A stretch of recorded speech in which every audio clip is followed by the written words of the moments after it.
Assalamualaikum warahmatullahi wabarakatuh. Halo anak-anak, berjumpa lagi dengan Bu Parwiyatun. Di sini adalah pada pertemuan yang kedua.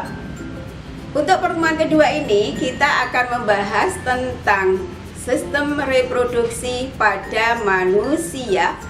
Yang di sini nanti akan kita pelajari tentang struktur alat-alat reproduksi pada laki-laki dan sistem reproduksi pada perempuannya.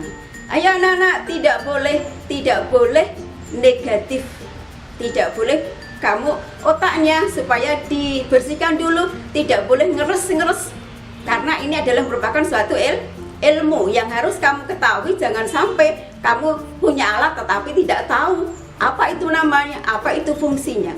Kamu harus tahu ini.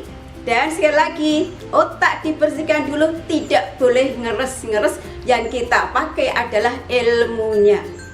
Mudah-mudahan dengan tayangan ini nanti kalian bisa tahu nama-nama alat-alat reproduksi kalian sendiri, fungsinya untuk apa. Dan setelah itu kamu harus bisa menjaga kesehatan alat itu dan jaga sungguh-sungguh jangan sampai kamu pergunakan ke hal-hal yang tidak baik atau ke hal yang negatif, atau bahkan itu adalah hal yang tidak diperbolehkan dalam agama kita.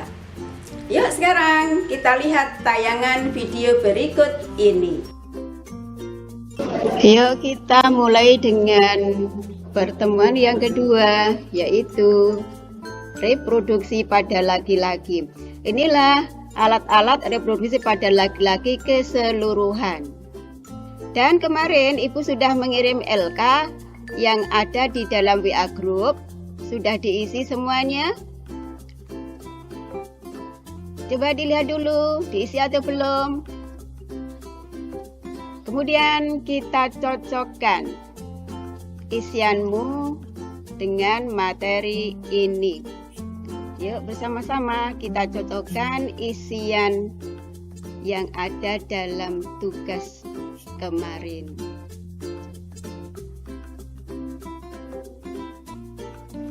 Yuk, ini adalah skrotum. Terus epididymis. Lanjut, kelenjar prostat. Saluran vas deferens. Kemudian uretra, penis, dan foreskin. Gimana, sudah betul semuanya?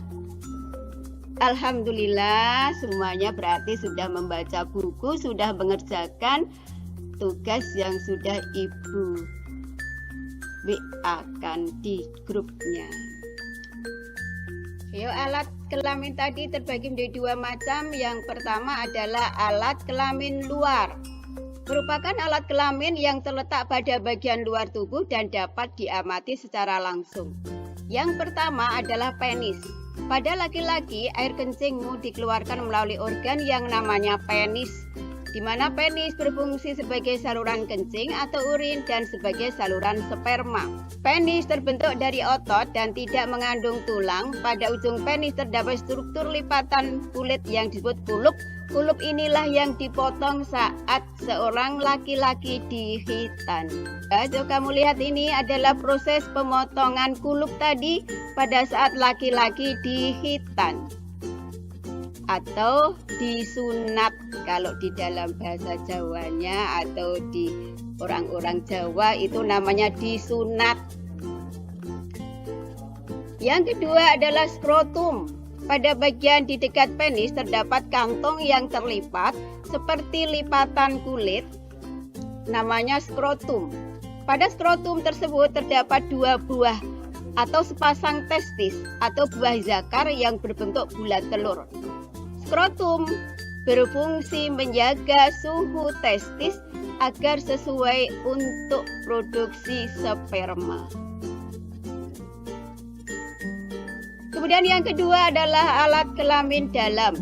Alat kelamin dalam merupakan alat kelamin yang terletak pada bagian dalam tubuh dan tidak dapat diamati secara langsung. Alat kelamin dalam terdiri atas testis, saluran sperma, uretra, dan beberapa kelenjar reproduksi. Yuk kita lihat alat-alat kelamin. Testis merupakan organ reproduksi yang berbentuk bulat tadi, berjumlah 2 dan terdapat dalam skrotum. Pada usiamu, testis mulai memproduksi sperma dan juga hormon testosteron. Kamu lihat ini adalah bentuk dari sel kelamin jantan atau spermamu. Sedang testosteron itu adalah senyawa yang dapat merangsang perubahan fisik pada anak laki-laki, yaitu memperbesar yakun, tumbuhnya rambut pada tempat-tempat tertentu, misalnya kumis. Pada masa inilah kamu berada pada masa pubertas. Masa pubertas, masa ketika seorang anak mengalami pematangan fungsi seksual yang disertai perubahan fisik dan psikis. Lihat gambar sperma memang adalah yang aktif bergerak mencari sel telur. Hormon testosteron memiliki banyak fungsi, antara lain mengatur perkembangan fungsi alat kelamin laki-laki, mengatur perkembangan ciri kelamin sekunder seperti tumbuhnya rambut, daerah tertentu, meningkatnya aktivitas kelenjar minyak dan keringat dalam kulit sehingga pada saat puber muncul jerawat dan bau badan. Suara menjadi lebih besar, otot yang lebih kuat, dan dada yang lebih bidang. Dan biasanya muncul juga yakun pada laki-laki. Yang kedua adalah saluran sperma.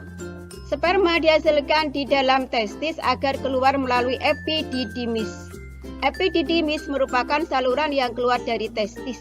Pada saluran ini, sperma disimpan sementara waktu sampai berkembang sempurna atau matang dan dapat bergerak menuju saluran berikutnya, yaitu saluran vas deferens. Vas deferens merupakan saluran yang menghubungkan epididymis dan uretra serta berfungsi sebagai saluran sperma menuju uretra. Kamu lihat gambar dari saluran sperma. Yuk, lihat ini adalah gambar testis, kemudian epididymis yang terdiri dari kepala epididymis, kemudian badan epididymis, ekor epididymis, dan kemudian keluar dari situ menuju ke saluran vas deferens. Yang ketiga adalah uretra. Uretra merupakan saluran akhir dari saluran reproduksi laki-laki yang terdapat di dalam penis. Air kencing keluar melalui penis. Uretra selain berfungsi sebagai saluran keluarnya sperma, juga berfungsi sebagai saluran keluarnya urin. Proses keluarnya sperma ini dikenal dengan istilah ejakulasi. Yang keempat, kelenjar reproduksi. Kelenjar reproduksi berfungsi untuk memproduksi getah atau cairan yang nantinya bercampur dengan sel sperma menjadi air mani atau semen. Adapun kelenjar reproduksi ini ada 3. Yang pertama adalah kelenjar fascicula seminalis. Fascicula seminalis merupakan struktur yang berbentuk seperti kantong kusut yang terletak di belakang posterior dari kantong kemih. Kelenjar ini menghasilkan zat yang berisi zat basa atau alkali atau fruktosa, misalnya gula monosakarida, hormon prostaglandin, dan protein pembekuan. Kelenjar yang kedua, kelenjar prostat. Kelenjar prostat berfungsi menghasilkan cairan keputih-putihan, sedikit asam, dan mengandung beberapa zat antara lain asam sitrat yang digunakan untuk menghasilkan energi atau ATP. Yang kedua, beberapa enzim yaitu pepsinogen, lisozim, dan amilase. 3. Seminal plasmin yang berfungsi sebagai antibiotik untuk membunuh bakteri dalam saluran reproduksi. Yuk kamu lihat kelenjar-kelenjar yang terdapat pada alat reproduksi pada laki-laki. Gambar berikutnya. Ya, kamu lihat, ini adalah kantong kemihnya, kemudian ini adalah fascicula seminalis, kemudian kelenjar prostat, dan kelenjar yang seterusnya yang akan kita bahas nanti. 3. Kelenjar Cooper. Kelenjar Cooper menghasilkan lendir dan cairan yang bersifat basah. Fungsinya melindungi sperma dengan cara menetralkan urin yang memiliki pH asam yang tersisa dalam uretra serta melapisi uretra sehingga mengurangi sperma yang rusak selama ejakulasi. Sperma yang dihasilkan testis akan bercampur dengan getah-getah yang dihasilkan oleh kelenjar-kelenjar tadi sehingga berbentuk suatu suspensi campuran antara zat cair dan zat padat yang disebut dengan semen atau air mani. Semen inilah yang dikeluarkan melalui uretra. Dikeluarkan sebesar umumnya volumenya 2,5 sampai 5 ml. Tiap 1 ml terkandung 50 sampai 150 juta sel sperma. Dari jutaan sel sperma tersebut nantinya hanya 1 sel sperma yang akan berhasil membuahi sel telur. Bambang, kenapa Bang? Ngompol ya. Tapi apakah basah enggak ya kasurnya? Kamu lihat basah enggak kasurnya? Oh, ternyata kasurnya kok tidak basah ya. Lah, terus ini peristiwa apa ini yang terjadi? Itu adalah merupakan tanda bahwa sistem reproduksi pada laki-laki telah matang adalah keluarnya air mani dari penis. Biasanya air mani tersebut keluar pada saat laki-laki mengalami mimpi basah. Mimpi basah pada umumnya terjadi pada saat berumur antara 10 sampai 14 tahun. Air mani merupakan campuran sel-sel sperma dengan getah-getah yang dikeluarkan oleh kelenjar reproduksi. Proses pembentukan sperma terjadi di dalam testis melalui proses berikut ini, yaitu disebut proses spermatogenesis. Pembentukan sel sperma terjadi di dalam tubulus seminiferus, merupakan saluran panjang yang berkelok-kelok tempat pembentukan sperma. Kumpulan tubulus inilah yang sebenarnya membentuk testis. Proses pembentukan sperma pada saluran tersebut terjadi secara bertahap. Diawali dari sel induk sperma atau spermatogonium yang bersifat diploid atau 2N. Sel spermatogonium mengalami pembelahan secara mitosis maupun meiosis dan mengalami diferensiasi atau perkembangan sehingga terbentuk sel sperma atau spermatozoa yang memiliki ekor. Sel sperma yang terbentuk tersebut bersifat haploid atau N. Jumlah kromosom yang tidak berpasangan. Bagaimana proses itu terjadi? Kamu lihat gambar di buku paket halaman 14. Yuk, kamu perhatikan spermatogonium, kemudian membentuk spermatozoid primer, kemudian spermatozoid primer membentuk spermatozoid sekunder, dan akhirnya spermatozoid primer akan membentuk spermatid dan berdiferensiasi membentuk spermatozoa atau sperma. Tiap satu sel spermatogonium membentuk 4 spermatozoa atau 4 sel kelamin pada laki-laki. Kita lanjut ke organ reproduksi pada wanita atau perempuan. Kamu lihat, inilah reproduksi pada perempuan. Dan ayo kita isi gambar yang sudah dikirim Bu Parwiyaton. Sudah diisi belum? Oh sudah, alhamdulillah. Yang belum silahkan menyimak gambar berikut ini. Sudah betul atau belum isiannya, kita cocokkan. Yuk, ovarium. Gambar ini adalah ovarium. Kemudian infundibulum, corong penerima sel telur. tuba fallopi, uterus atau rahim, serviks, kemudian yang terakhir adalah vagina. Itulah alat-alat kelamin atau reproduksi pada wanita. Kemudian bagaimana penjelasannya? Apakah betul fungsi dan penjelasanmu yang sudah kamu tuangkan di dalam LK atau tugas sebelumnya? Kamu lihat ovarium yang berfungsi menghasilkan sel telur atau ovum, infundibulum, struktur bersumber dan merupakan pangkal dari tuba fallopi, saluran telur atau oviduk atau tuba fallopi. Kemudian yang keempat adalah rahim. Ini adalah sebagai tempat berkembangnya janin selama ada kehamilan.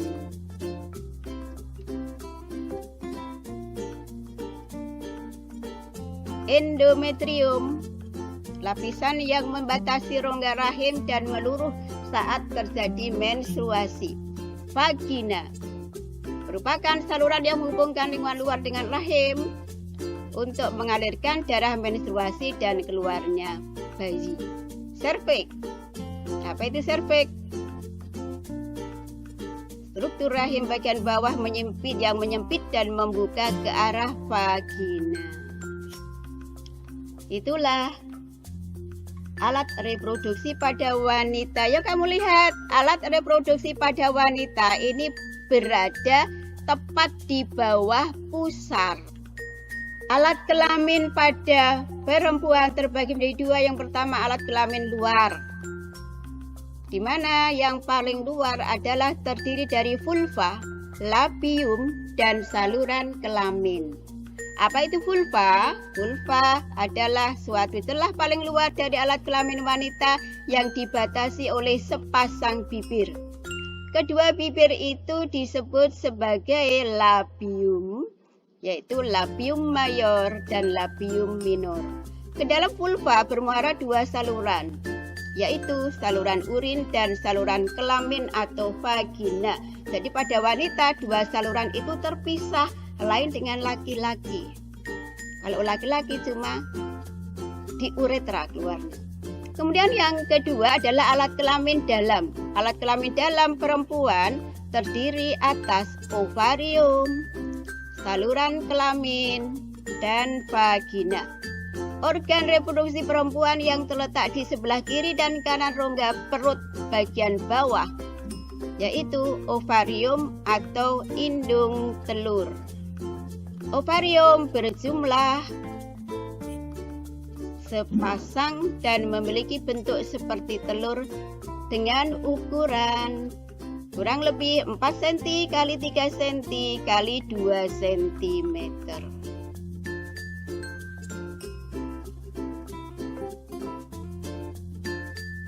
Di dalam ovarium terdapat kumpulan sel yang disebut dengan folikel.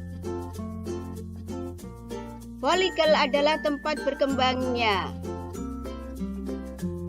sel telur atau ovum. Mulai kapan sel-sel oosit atau calon telur berkembang? Yaitu sejak awal kehidupan seorang perempuan, berarti masih di dalam rahim. Lalu mulai kapan sel oosit atau calon sel telur matang? Yaitu saat wanita mengalami pubertas. Folikel ini juga menghasilkan hormon perempuan. Hormon apa itu? Yaitu hormon estrogen dan progesteron. Pada setiap bulan, sel telur yang telah matang dilepaskan dari ovarium. Di dalam ovarium terdapat kumpulan sel yang disebut dengan folikel tadi.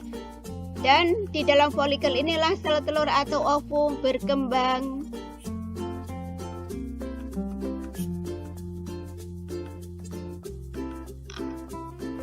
Pada setiap bulan, sel telur yang telah matang dilepas dari ovarium.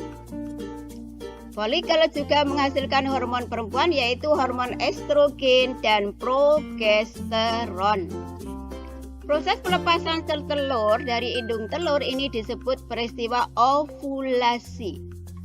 Selanjutnya, sel telur akan ditangkap oleh Fimbriae dan kemudian akan bergerak ke saluran telur atau saluran Fallopi, tuba Fallopi atau saluran oviduk. Sel telur dilepas menuju ke saluran Fallopi,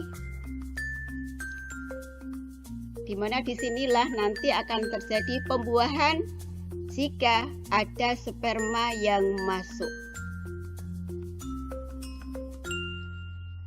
Jumlah ovarium ada 2.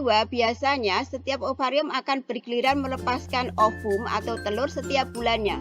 Jika salah satu ovarium tidak ada atau tidak berfungsi, maka ovarium lainnya akan terus melepaskan sel telur. Sehingga meski hanya satu ovarium, tapi tetap akan terjadi ovulasi, pelepasan sel telur dari ovarium, meski ovariumnya tinggal satu ovarium. Hormon estrogen dan progesteron berperan mengatur siklus menstruasi. Hormon ini juga mengatur perkembangan ciri-ciri kelamin sekunder pada perempuan. Adapun ciri kelamin perempuan antara lain adalah semakin besarnya pinggul, tumbuhnya rambut pada bagian tertentu, berkembangnya payudara, semakin aktifnya kelenjar dan kelenjar keringat yang dapat memicu munculnya jerawat. Yang kedua adalah saluran kelamin. Saluran kelamin perempuan terdiri atas saluran telur dan tuba Fallopi, uterus, dan vagina. Itulah saluran kelamin pada wanita. Ada saluran telur atau tuba Fallopi, uterus, dan juga vagina. Saluran telur atau tuba Fallopi berjumlah sepasang, yaitu kanan dan kiri yang memanjang ke arah samping dari uterus. Panjang tuba Fallopi kira-kira 10 cm, di mana saluran akan berakhir pada struktur berbentuk corong yang disebut dengan infundibulum yang ditutupi Fimbriae. Fimbriae inilah yang akan menangkap sel telur yang dilepaskan oleh ovarium. Fungsi saluran telur membawa sel telur dari infundibulum ke rahim. Pada saluran telur inilah terjadi peristiwa fertilisasi atau pembuahan. Setelah terjadi fertilisasi, saluran telur akan menyalurkan sigot hasil fertilisasi menuju uterus atau rahim. Jadi fertilisasi atau pembelahan ini terjadi pada saluran Fallopi atau tuba Fallopi atau saluran oviduk, saluran telur. Uterus atau rahim merupakan organ yang memiliki dinding yang tebal, memiliki bentuk seperti buah pir yang terbalik. Secara normal, rahim terletak di atas kantung kemih. Rahim berfungsi sebagai tempat perkembangan janin. Pada saat tidak hamil, rahim memiliki ukuran 5 cm. Pada saat hamil, rahim mampu mengembang hingga 30 cm, menyesuaikan dengan perkembangan janin yang ada. Dinding rahim atau endometrium memiliki peranan dalam pembentukan plasenta. Plasenta inilah yang akan menyuplai nutrisi maupun oksigen yang dibutuhkan bayi selama perkembangannya. Pada perempuan yang tidak hamil, dinding rahim bervariasi selama siklus menstruasi bulanan yang akan dibahas lebih lanjut pada bagian berikutnya. Yang seterusnya adalah vagina. Vagina merupakan saluran yang menghubungkan lingkungan luar dengan rahim. Vagina tersusun atas otot-otot yang elastis, dilapisi selaput membran yang disebut dengan selaput darah atau himen. Saluran ini menghubungkan antara lingkungan luar dengan rahim. Saluran yang menghubungkan vagina dengan rahim adalah saluran serviks. Vagina selain berfungsi sebagai organ reproduksi, ternyata juga berfungsi sebagai saluran untuk aliran darah menstruasi dari rahim dan jalan lahir bayi.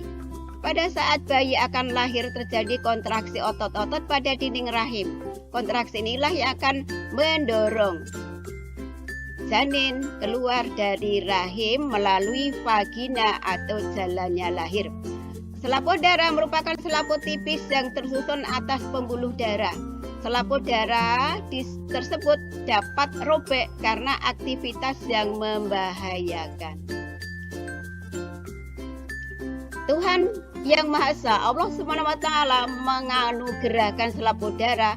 Ini tujuan utamanya dari penciptaan selaput darah adalah agar perempuan dapat menjaga diri untuk tidak melakukan aktivitas yang membahayakan, terutama dari perbuatan tercela yang melanggar norma sosial dan agama. Renungkan itu, itulah fungsi dari Allah menciptakan selaput darah untuk kita. Selanjutnya adalah peristiwa pembentukan sel telur yang disebut dengan oogenesis. Oogenesis merupakan proses pembentukan sel kelamin perempuan, yaitu sel telur atau ovum, dan terjadi di dalam organ yang disebut ovarium. Berbeda dengan spermatogenesis yang dimulai ketika anak laki-laki mulai puber, tetapi untuk perempuan sejak ada di dalam rahim. Yuk kamu lihat, dibaca sendiri tentang peristiwa oogenesis. Sel telur yang matang diovulasikan, dikeluarkan dari ovarium selama siklus reproduksi perempuan. Dalam ovarium terdapat folikel yang berukuran kecil dengan calon bakal sel telur di dalamnya. Folikel dan bakal sel telur tersebut berkembang semakin besar setelah matang akan dikeluarkan dari ovarium. Sekali lagi, oogenesis dimulai saat perempuan berada di dalam kandungan. Sel primordial akan membelah secara mitosis membentuk oogonium, dan ini masih bersifat diploid. Selanjutnya akan terjadi pembelahan secara bertahap, baik pembelahan mitosis maupun meiosis. Pada akhir peristiwa oogenesis, dari satu sel induk telur atau oogonium akan dihasilkan satu sel telur yang bersifat haploid dan 3 badan polar atau polosit. Yuk kamu lihat buku paketnya, gambar di halaman 21. Inilah proses oogenesis. Sel telur atau induknya oogonium akan terjadi pembelahan mitosis membentuk oosit primer. Ini terjadi di dalam kandungan. Kemudian oosit primer akan terjadi pembelahan lagi menjadi oosit sekunder, oosit 2 dan satu badan kutub primer. Oosit sekunder atau oosit 2 akan membelah lagi membentuk ootit dan badan kutub sekunder 2. Ootit akan berdiferensiasi berkembang membentuk ovum dan 3 badan kutub yang akhirnya 3 badan kutub polar itu akan luruh, dan akhirnya dalam oogenesis hanya menghasilkan 1 buah sel telur atau ovum. Dan untuk selanjutnya, bagaimana nasib sel telur setelah terjadi ovulasi? Itu dibahas pada pertemuan yang akan datang. Jangan lupa tugas dikerjakan di dalam sobekan kertas, kemudian difoto dan dikirim.